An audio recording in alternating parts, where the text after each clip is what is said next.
Fil-Palazz Al-Ħusanija ġewwa l-kapitali Ġordaniża, il-Prim Ministru Robert Abela ltaqa' mar-Re Abdullah II, ir-Re tar-Renju Ħaxamita tal-Ġordan.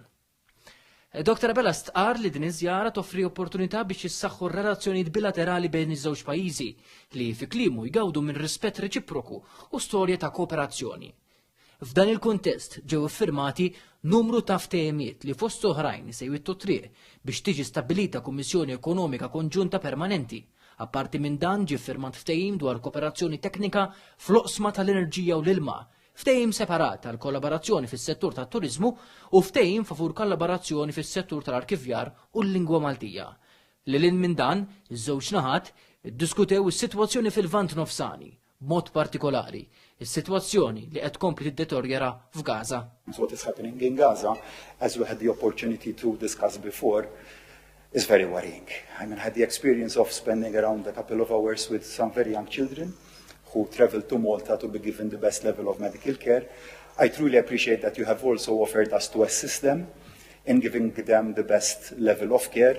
It is not nice at all seeing 12, 13, 14-year-old people with their arms, with their legs amputated, and I think it is a very big wake-up call for all of us that we have to address this reality. Dr. Abela faħħar l-isforzi Ġordaniżi għal promozzjoni ta' dialogu u l-ħidma umanitarja f'dan il-pajjiż li tul is-snin laqa' fih danu miljuni ta' refuġjati mill-Palestina u s-Sirja fost oħrajn.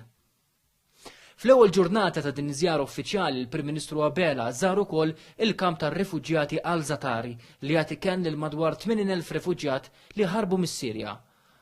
U għaddawar mal-kamp u nagħta tarif dwar il-ħidma li twettaq il-Kummissjoni tar-Refuġjati fi dan in-Nazzjonijiet Magħquda li tmexxi wkoll dan il-kamp. Il-Prim Ministru Robert Abela ħabbar li l-Gvern Malti se jkun qed jgħin finanzjarjament dan il-kamp li fih 32 skola u 8 ċentri tas-saħħa.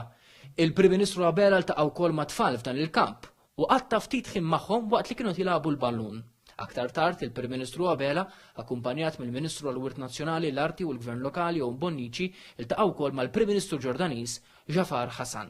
Liam Carter għal TVM News minn Amman ġewwa l-Ġordan.